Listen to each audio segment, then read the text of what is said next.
Buenos días a todos, gracias por estar aquí con nosotros en esta señal a través de internet con el cual llegamos hasta sus hogares, con sus familias. Muchas gracias por estar aquí con nosotros hoy en esta preciosa mañana de domingo. Gracias. Todos son bienvenidos y queremos también saludar a todos aquellos que hoy nos reciben en sus hogares, en las diferentes partes del país, en las diferentes partes de aquí del estado, del país y también del mundo entero. Gracias. Dios les bendiga. Todos son bienvenidos. Vayamos a la Escritura y eso es lo que vamos a hacer en esta mañana. Vamos a orar y a poner todo en las manos del Padre, del Dios de las luces, el cual nos llamó de las tinieblas a su luz admirable. Vamos a orar. Cierre sus ojos y oremos. Señor, muchísimas gracias. Nos ponemos en tus manos, pedimos en el nombre de Jesús que tú seas guiándonos y permitiéndonos atesorar tu palabra, tu verdad, en nuestra mente y en nuestro corazón, que se haga vida en cada uno de nosotros. Recibe en esta mañana, Señor, el honor y la gloria por siempre. Gracias por tu presencia aquí en nosotros y entre nosotros. A ti sea todo el honor y toda la gloria por siempre. Amén, amén.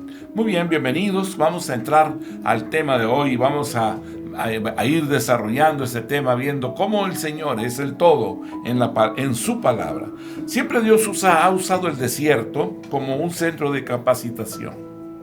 En tiempos de Oseas se dirigió a las 10 tribus del norte, llamadas el reino de Israel, o sea, Efraín, como a una esposa infiel. De esa forma el Señor se refirió al pueblo de Israel. Oseas capítulo 2, versículo 14. Pero he aquí, yo la atraeré y la llevaré al desierto y hablaré a su corazón. Jehová siempre usa el desierto. En ese lugar es donde vemos cómo Dios habla al corazón de los profetas, de los líderes del pueblo de Israel, y como una escuela, la usa como una escuela donde aprendemos de Él y le servimos. Podemos decir también que Jesús en el desierto, a pesar del tentador, estaba sirviendo a Dios. Él después de ser bautizado, fue llevado por el Espíritu de Dios al desierto. Él estaba en una misión realmente del Santísimo, sirviendo a Dios en el desierto, al igual también que Israel. Veamos el libro de Éxodo. ¿Qué pasó cuando Israel cruzó el Mar Rojo? Y la similitud de esta situación con la del Hijo del Hombre o Hijo de Dios, ¿verdad? Nuestro Señor y Salvador Jesucristo. Si no tuvimos Éxodo capítulo 14 y 15, vamos a empezar a ver esto. Éxodo 14, versículo 30 y 31 dice: Así salvó Jehová aquel día a Israel de mano de los egipcios. E Israel vio a los egipcios muertos a las orillas del mar. Y vio Israel aquel grande hecho que Jehová ejecutó contra los egipcios, y el pueblo temió a Jehová, y creyeron a Jehová y a Moisés su siervo. Éxodo capítulo 15, versículo 1 al 21. Entonces cantó Moisés y los hijos de Israel este cántico a Jehová, y dijeron: Cantaré yo a Jehová, porque se ha magnificado grandemente. Ha echado en el mar al caballo y al jinete. Jehová es mi fortaleza y mi cántico, y ha sido mi salvación. Este es mi Dios y lo alabaré, Dios de mi Padre, y lo enalteceré. Jehová es varón de guerra, Jehová es su nombre. Echó en el mar los carros de Faraón y su ejército, y sus capitanes escogidos fueron hundidos en el mar rojo. Los abismos los cubrieron, descendieron a las profundidades como piedra. Tu diestra, oh Jehová, ha sido magnificada en poder. Tu diestra, oh Jehová, ha quebrantado al enemigo, y con la grandeza de tu poder has derribado a los que se levantaron contra ti. Enviaste tu ira, los consumió como a hojarasca. Al soplo de tu aliento se amontonaron las aguas, se juntaron las corrientes como en un montón. Los abismos se cuajaron en medio del mar. El enemigo dijo: perseguiré, apresaré, repartiré despojos. Mi alma se saciará de ellos. Sacaré mi espada, los destruirá mi mano. Soplaste con tu viento, los cubrió el mar. Se hundieron como plomo en las impetuosas aguas. ¿Quién como tú, oh Jehová, entre los dioses? ¿Quién como tú, magnífico en santidad, terrible en maravillosas hazañas, hacedor de prodigios? Extendiste tu diestra, la tierra los tragó. Condujiste en tu misericordia a este pueblo que redimiste. Lo llevaste con tu poder a tu santa morada. Lo oirán los pueblos y temblarán. Se apoderará dolor de la tierra de los filisteos. Entonces los caudillos de Edom se turbarán. A los valientes de Moab los sobrecogerá temblor. Se acobardarán todos los moradores de Canaán. Caiga sobre ellos temblor y espanto. A la grandeza de tu brazo enmudezcan como una piedra hasta que haya pasado tu pueblo, oh Jehová, hasta que haya pasado este pueblo que tú rescataste. Tú los introducirás y los plantarás en el monte de tu heredad, en el lugar de tu morada que tú has preparado, oh Jehová, en el santuario que tus manos, oh Jehová, han afirmado. Jehová reinará eternamente y para siempre, porque Faraón entró cabalgando con sus carros y su gente de a caballo en el mar, y Jehová hizo volver las aguas del mar sobre ellos. Mas los hijos de Israel pasaron en seco por el medio del mar. Y María, la profetisa, hermana de Aarón, tomó un pandero en su mano, y todas las mujeres salieron en pos de ella con panderos y danzas. Y María les respondía: Cantad a Jehová, porque en extremo se ha engrandecido. Ha echado en el mar al caballo y al jinete. ¿De dónde salió la nación de Israel? La nación de Israel había salido de Egipto y cruzó el Mar Rojo, camino al desierto. El apóstol Pablo, hablando del pueblo de Dios, dice en 1 Corintios capítulo 10, versículo 1: Porque no quiero, hermanos, que ignoréis que nuestros padres todos estuvieron bajo la nube y todos pasaron el mar. Es decir, que Israel, cuando cruzó el mar, fue bautizado en la nube, ¿verdad? Esa nube que iba sobre de ellos. Y en el mar, donde se sumergieron, ¿verdad? En el Mar Rojo, en seco lo cruzaron, ¿verdad? Pues cruzaron un abismo realmente. No pensamos que el Mar Rojo era algo ínfimo, algo pequeño, no importante esa lengüeta del mar en esa parte, sino era algo muy profundo. Eso quiere decir que hay una similitud entre el pueblo de Israel y Jesús, porque él también había sido bautizado y de ahí comenzó a cruzar el desierto tal como lo hizo Israel.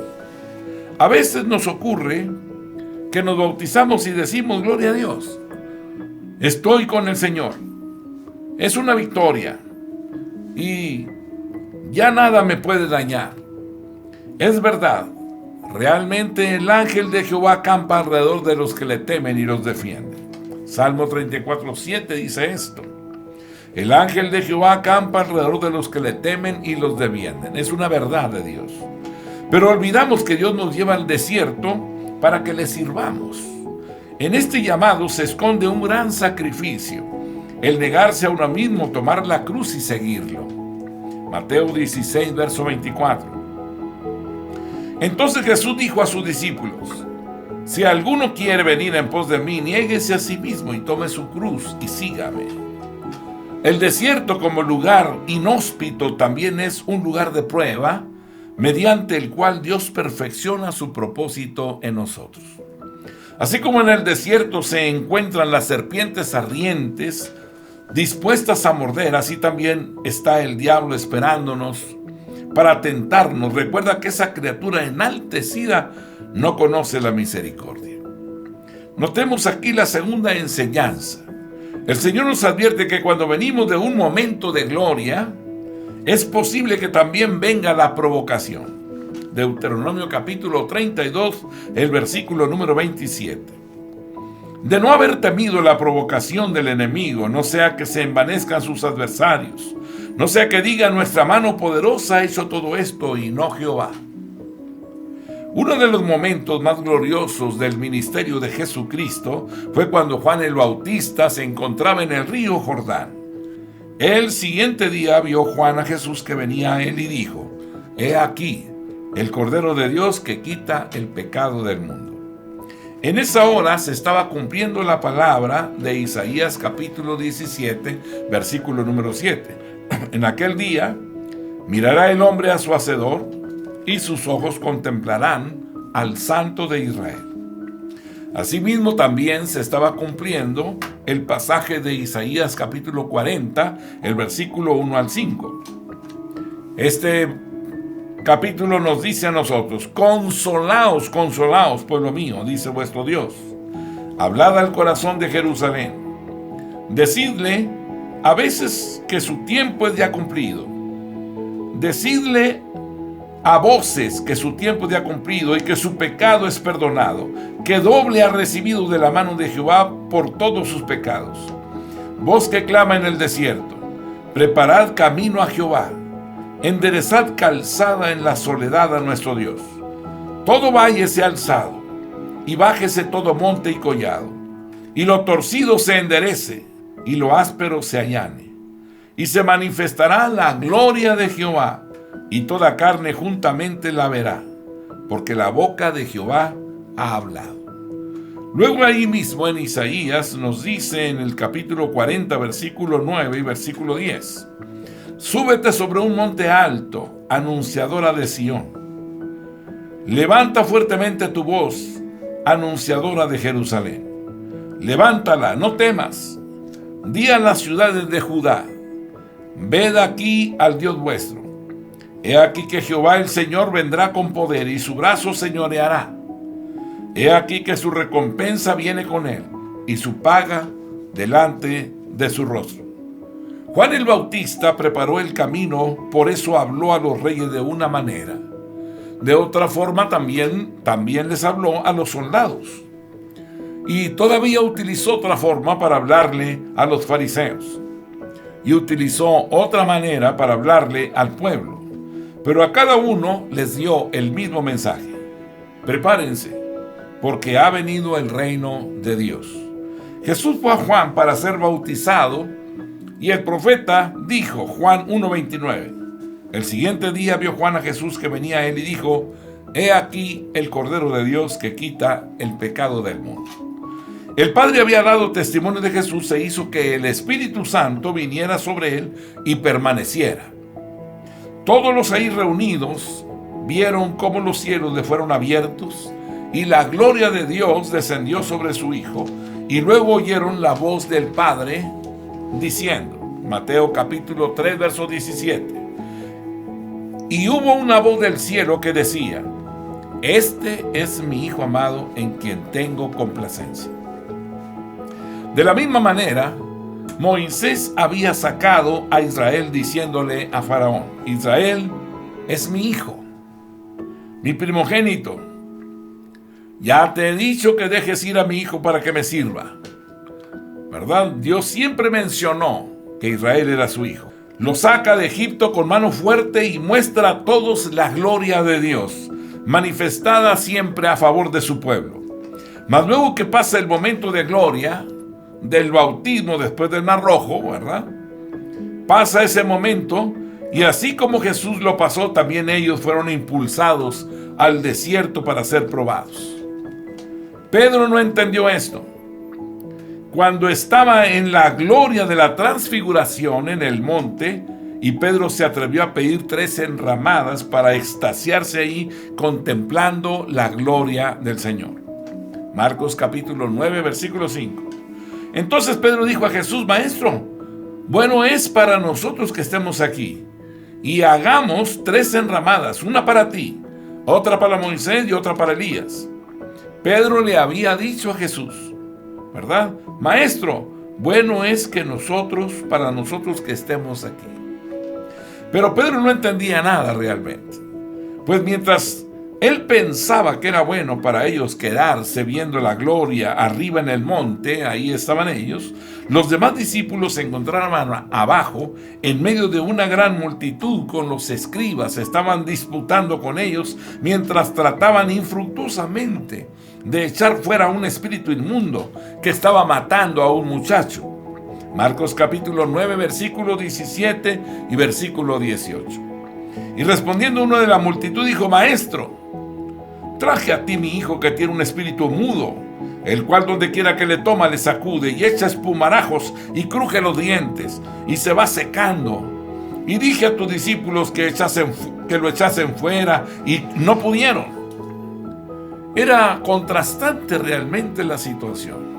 De haber estado en la gloria de Dios ahí en la montaña, a estar bajando en el monte de los olivos y luego bajar a ese lugar donde ahora está confrontando un espíritu inmundo. Bajar de la gloria de ver al Señor glorificado para bregar después y estar, ¿verdad?, en un combate con los demonios, pareciera que no tiene ningún sentido realmente. Como tampoco podría tener sentido que el Espíritu Santo se manifestara corporalmente, que los cielos se abrieran y Dios dejara oír su voz de una forma audible en el Jordán, para que luego Jesús fuera llevado al desierto y ser tentado por el diablo. Parecen cosas contradictorias, mas todo cobra sentido cuando reconocemos que nuestro Dios es el Dios de propósito y que perfecto es el camino del Señor. Las Escrituras nos dicen que el pueblo de Israel, caminando ya en el desierto, tuvo sed. Veamos esto. Éxodo capítulo 15, versículo 22 al 25. E hizo Moisés que partiese Israel del Mar Rojo, y salieron al desierto de Shur, y anduvieron 3 días por el desierto sin hallar agua. Y llegaron a Mara, y no pudieron beber las aguas de Mara porque eran amargas. Por eso le pusieron el nombre de Mara. Entonces el pueblo murmuró contra Moisés y dijo: ¿qué hemos de beber? Y Moisés clamó a Jehová, y Jehová le mostró un árbol, y lo echó en las aguas, y las aguas se endulzaron. Ahí les dio estatutos y ordenanzas, y ahí los probó. En el desierto Jehová los probó primeramente en una necesidad fisiológica, como fue probado también nuestro Señor Jesucristo. Israel primero tuvo sed, pero ahora se sintió, ¿verdad?, la necesidad de algo más que la sed solamente. Éxodo 16, versículo 1 al versículo 3. Y partió luego de Elim toda la congregación de los hijos de Israel, y vino al desierto de Sin, que está entre Elim y Sinaí, a los 15 días del segundo mes después que salieron de la tierra de Egipto. Y toda la congregación de los hijos de Israel murmuró contra Moisés y Aarón en el desierto. Y les decían los hijos de Israel: ojalá hubiéramos muerto por mano de Jehová en la tierra de Egipto, cuando nos sentábamos a las ollas de carne, cuando comíamos pan hasta saciarnos. Pero nos habéis sacado a este desierto para matar de hambre a toda esta multitud. La prueba en el desierto, al igual que Jesús, ¿verdad?, esta fue una necesidad que tuvieron. El Señor sintió hambre. Ellos sintieron un gran deseo de carne y un gran deseo de comer pan. Mas existe una gran diferencia realmente entre una cosa y otra, entre lo que el Señor experimentó y lo que el pueblo de Israel estaba experimentando. Y esta diferencia se marcaba en la actitud que ellos asumieron ante la necesidad entre el pueblo de Israel y el Hijo de Dios. Israel murmuró, tomando una actitud negativa, una actitud carnal. Diríamos en el lenguaje del nuevo pacto ante la escasez: por ello Israel pasó 40 años en el desierto mientras Jesús cumplió sus 40 días. No obstante, sabemos que la intención de Dios con Israel era que pasaran solo días por aquel lugar, pero se convirtieron en años por su mala actitud. El castigo fue 40 años en lugar de los 40 días que durarían reconociendo la tierra. Números 14, verso 34. Conforme al número de los días de los 40 días en que reconocisteis la tierra, llevaréis vuestras iniquidades 40 años, 1 año por cada día, y conoceréis mi castigo. Veamos la aplicación que hizo luego Moisés sobre este incidente a Israel. Deuteronomio capítulo 8, versículo número 2. Y te acordarás de todo el camino por donde te ha traído Jehová tu Dios estos 40 años en el desierto, para afligirte, para probarte, para saber lo que había en tu corazón, si habías de guardar o no sus mandamientos. Siempre que el Señor nos da una enseñanza, nos da luego la aplicación para que podamos al final comprender totalmente la lección. Jesús fue llevado al desierto para ser tentado por el diablo, ¿verdad?, que es una manera de afligirlo y de probarlo, para saber lo que había en su corazón, si había de cumplir la misión redentora por la que había venido a la tierra. Dios es bueno, pero aflige también, aunque no lo hace innecesariamente como dice Jeremías en el libro de Lamentaciones, capítulo número 3, versículos 32 y 33. Antes si aflige, también se compadece según la multitud de sus misericordias. Porque no aflige ni entristece voluntariamente a los hijos de los hombres, ¿verdad?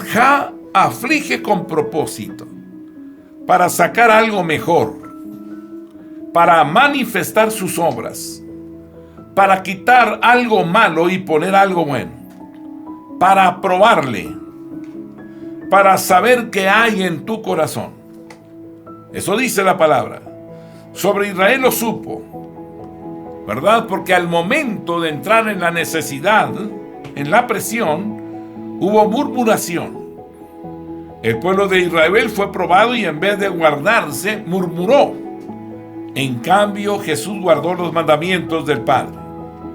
No se apartó de ellos. El desierto sirve para probarnos, para ver si guardamos o no los mandamientos de Jehová, para comprobar si nosotros somos capaces de seguirlos, ¿verdad? Capaces de seguir sus instrucciones, para probar si después de satisfechos pensamos que ya no necesitamos del Señor. Israel vivió un momento de gloria al ver las aguas volver sobre sus enemigos y cubrió todo el ejército de Faraón. Se cubrieron sus carros y se cubrió toda la gente de a caballo. Éxodo 14, versículos 26 y 27. Y Jehová dijo a Moisés: extiende tu mano sobre el mar, para que las aguas vuelvan sobre los egipcios y sobre sus carros y sobre su caballería. Entonces Moisés extendió su mano sobre el mar, y cuando amanecía, el mar se volvió en toda su fuerza, y los egipcios al huir se encontraban con el mar, y Jehová derribó a los egipcios en medio del mar. Entonces todo el pueblo se regocijó, y Moisés cantó un cántico de alabanza al Todopoderoso. También las mujeres de Israel tomaron el pandero y entre cánticos y danzas declaraban la victoria de Jehová. Éxodo capítulo 15, versículo 20 y 21. Y María la profetisa, hermana de Aarón, tomó un pandero en su mano, y todas las mujeres salieron en pos de ella con panderos y danzas. Y María les respondía: cantad a Jehová, porque en extremo se ha engrandecido. Ha echado en el mar al caballo y al jinete. Aleluya. Todos estaban gozosos. El pueblo realmente tuvo temor de Jehová y le creyó. Y también, ¿verdad?, respetó a Moisés su siervo. Éxodo 14, 31. Y vio Israel aquel grande hecho que Jehová ejecutó contra los egipcios, y el pueblo temió a Jehová y creyeron a Jehová y a Moisés su siervo. Mas Dios dice: por lo que hice, tu boca se llena de alegría y de alabanza hacia mí, hacia mi siervo.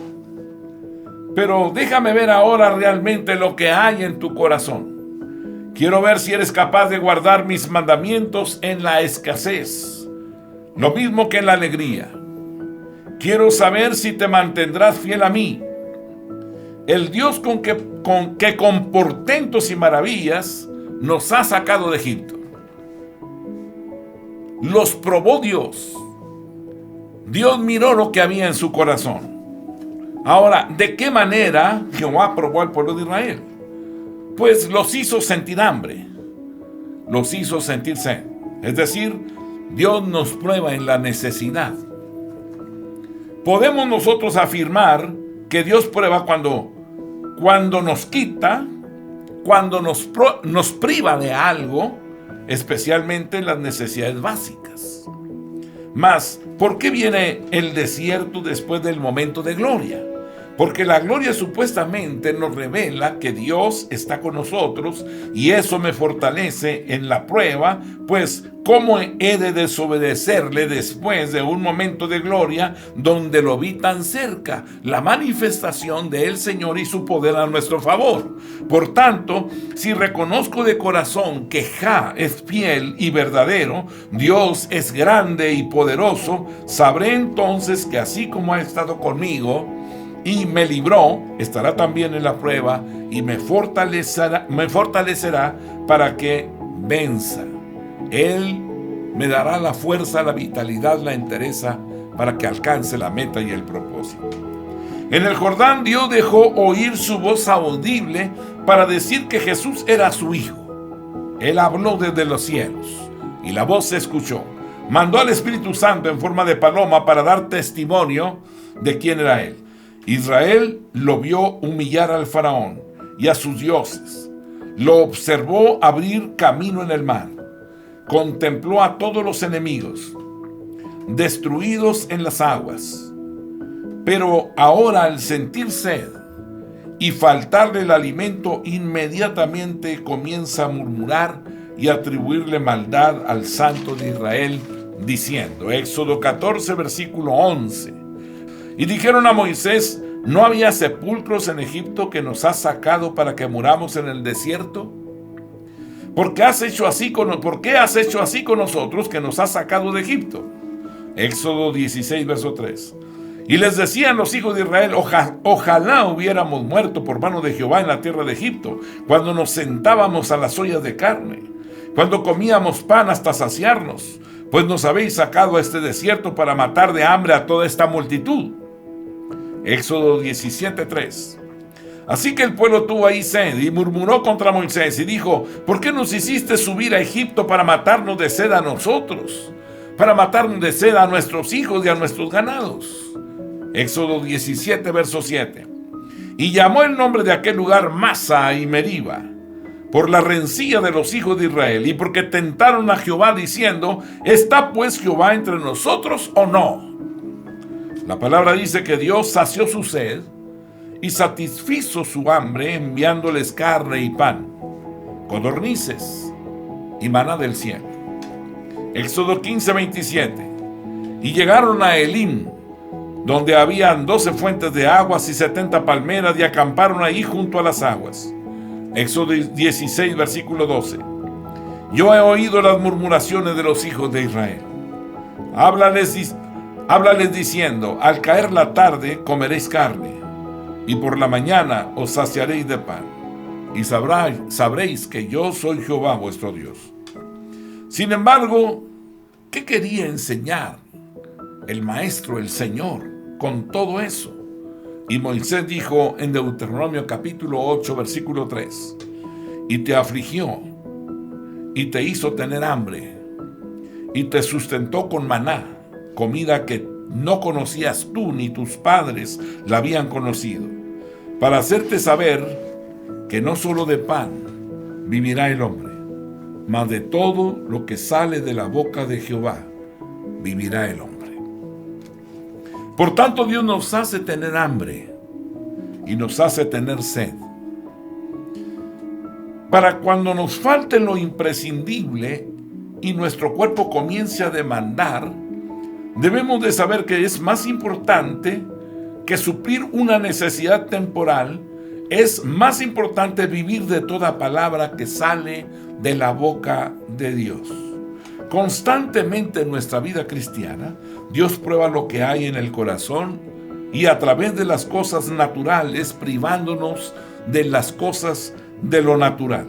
De esta manera Él puede saber que cuando apreciamos lo espiritual y a donde llega el grado de nuestra fe para glorificarlo en la escasez. Por eso la palabra de Dios dice que Jesús es el autor y el consumador de la fe. Pues cuando a Él le faltó el pan en el desierto, en vez de murmurar contra Dios y ceder al enemigo, usando sus dones, lo que hizo fue que se fortaleció más en la palabra de Jehová, y esa debe ser también nuestra actitud. Cuando falta lo natural, debemos de apegarnos más a lo espiritual, porque lo que se ve fue hecho de lo que no se veía. Lo que no se ve, ¿verdad?, pertenece al mundo espiritual, la dimensión de Dios, que es espíritu, el cual nos ha hecho un espíritu con él. A Job le pasó lo mismo. Dios permitió que la mujer lo abandonara, que le quitaran los hijos, que le quitaran los bienes, que lo privaran de todo lo que produce tranquilidad y felicidad. Le quitaron todo, y en esta vida, para probar si con todo eso él retenía su integridad. Job capítulo 2, versículo 3. Y Job dijo a Satanás: ¿no has considerado a mi siervo Job, que no hay otro como él en la tierra, varón perfecto y recto, temeroso de Dios y apartado del mal, y que todavía retiene su integridad, aun cuando tú me incitaste contra él para que lo arruinara sin causa? El diablo acusa a Job delante de Dios, y él dice, Job capítulo 1, versículo 9 al 11. Respondiendo Satanás a Jehová dijo: ¿acaso teme Job a Dios de balde? ¿No le ha cercado alrededor a él y a su casa y a todo lo que tiene? Al trabajo de sus manos has dado bendición, por tanto sus bienes han aumentado sobre la tierra. Pero extiende ahora tu mano y toca todo lo que tiene, y verás si no blasfema contra ti en tu misma presencia. El diablo no estaba equivocado. Realmente Dios tenía a Job como a un bello niño al cual amaba, a quien no le faltaba absolutamente nada. Este hombre era el hombre más rico del oriente, era considerado como un jefe entre los moradores de aquel lugar. Job 29, verso 25. Calificaba yo el camino de ellos, y me sentaba entre ellos como el jefe, y moraba como rey en el ejército, como el que consuela a los que lloran. Pues no solo abundaba en riqueza, sino en sabiduría. Efectivamente, así cualquiera sirve a Dios, ¿no? Job no tenía nada de qué preocuparse, sino solo dar gracias a Dios. Por eso el adversario levantó ese argumento delante de Dios, como diciendo: quítale las cosas y verás qué integridad. Cuando no tenga, lo escucharás blasfemar contra ti en tu misma presencia.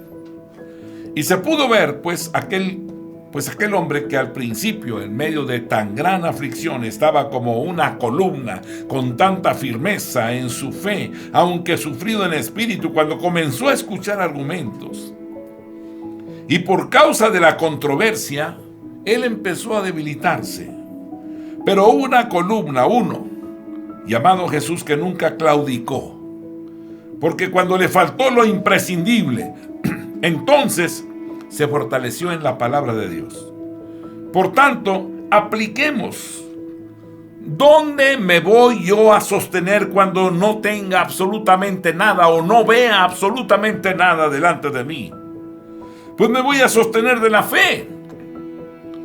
Pues esto es el lugar a donde debo de acudir. Hebreos capítulo 11, versículo 1. Es pues la fe la certeza de lo que se espera, la convicción de lo que no se ve. Hebreos capítulo 11, verso 27. Por la fe dejó a Egipto, no temiendo la ira del rey, porque se sostuvo como viendo al invisible. Cuando falta lo que se ve, me sostengo de lo que no se ve, porque esa es la victoria que vence al mundo. Nuestra fe en la palabra del Señor. Debemos de estar listos, aunque esto no ocurrió siempre, para tomar en cuenta cuando Dios nos quiere llevar a un desierto, luego de un momento de gloria, para probar si seguimos sus instrucciones, si obedecemos sus mandamientos, para revelar lo que hay en nuestro corazón. En ese momento crucial, recordemos quién ha sido el Señor para nosotros. Si nos priva de agua, si nos priva de alimento, de sustento, no olvidemos, como lo dice Mateo 4:4, Él respondió y dijo: escrito está, no solo de pan vivirá el hombre, sino de toda palabra que sale de la boca de Dios. Cuando nos falte la salud, no olvidemos que Dios es nuestro sanador. Éxodo capítulo 15, verso 26. Y dijo: si oyeres atentamente la voz de Jehová tu Dios, e hicieres lo recto delante de sus ojos, y diereis oído a sus mandamientos, y guardares todos sus estatutos, ninguna enfermedad de las que envié a los egipcios te enviaré a ti, porque yo soy Jehová tu sanador. Cuando nuestros compañeros nos dejen, si la pareja se va, sea varón o la mujer, y te quedas solo, o te quedas solo porque tus hijos te abandonan, debes de acercarte o acordarte de que Él nunca nos dejará, ni tampoco nos va a desamparar. Josué capítulo 1, versículo 5. Nadie te podrá hacer frente en todos los días de tu vida. Como estuve con Moisés, estaré contigo. No te dejaré ni te desampararé. No pongamos nuestra confianza en cosas. No pongas tu confianza en relaciones humanas, sino en todo lo que ha salido de la boca de Jehová. Deuteronomio capítulo 8, el versículo 3. Y te afligió, y te hizo tener hambre, y te sustentó con maná, comida que no conocías tú ni tus padres. No la habían conocido. Para hacerte saber que no solo de pan vivirá el hombre, mas de todo lo que sale de la boca de Jehová vivirá el hombre. Hay un día en que todo acabará, y el hombre va a perder inclusive la vida. Perderá el aliento de su boca sin poder evitarlo. El hálito desaparecerá y ya no podrá disfrutar de nada de lo que poseía. Ojalá que cuando ese momento llegue, digamos como Jesús lo dijo, ¿verdad? Clamando a gran voz dijo: Padre, lo dice Lucas 23, 46. Padre, en tus manos encomiendo mi espíritu. Y habiendo dicho esto, expiró. Porque después que se cierren nuestros ojos, ya no sabemos cuál es la travesía de nuestro espíritu. Pero sí sabemos que Dios lo llevará a su seno, a un lugar seguro, donde ha determinado que esté nuestro espíritu en su presencia para siempre. Nuestra fe no es una teoría. Nuestra fe no debe ser un dogma ni un mandamiento aprendido, sino la confianza en todo lo que ha salido de la boca de nuestro Dios y Salvador. Podemos estar pasando por situaciones difíciles. Quizás nos esté faltando algo, ya sea alimento, quizás trabajo, quizás techo, salud, o quizás sufriendo la separación de seres que amamos. ¿Qué vamos a hacer? ¿Murmuraremos contra Dios? ¿Cederemos o le daremos lugar al tentador? Veamos lo que dijo el diablo a Jesús y también nos dice a nosotros cuando padecemos necesidad. Mateo 4:3. Y vino a él el tentador y le dijo: si eres hijo de Dios, di que esas piedras se conviertan en pan. Nosotros vivimos de todo lo que sale de la boca de Dios, y ahí debemos de permanecer. Y si en el mundo material tus ojos ya no ven nada, pues ahora debes acudir a las cosas que no se ven, a ese mundo espiritual, donde el Señor tiene una provisión abundante para aquellos que le creen, que le aman. Así que es bueno que tú y yo estemos caminando a través de la Escritura, meditando en las cosas que han acontecido, para que ahora nosotros de aquí en adelante, ¿verdad?, si nos toca ver su venida, podamos ver su cara acá, su rostro cara a cara, tal y como Él es, y podamos sentirnos satisfechos de haber hecho lo correcto. Cierra tus ojos y oremos al Padre de las luces. Señor, muchísimas gracias, Rey. Hoy en esta mañana de domingo, esta tarde ya de domingo, queremos agradecerte todas tus bondades. Yo bendigo la vida de cada uno de mis hermanos, allí en el diferente lugar donde ellos se encuentran. Y te pido, Señor, que ellos aprendan, Señor, a caminar, a comer de tu palabra, a beber de tu agua y comer de tu pan. Y que puedan permanecer siempre hasta ver tu rostro resplandecer. A ti sea, Señor, oh Dios eterno, todo el honor y toda la gloria por siempre. En el nombre de Jesucristo. Amén. Amén. Mis amados hermanos, Dios les bendiga y gracias por estar aquí con nosotros. Que la paz de Dios sea con ustedes. Amén.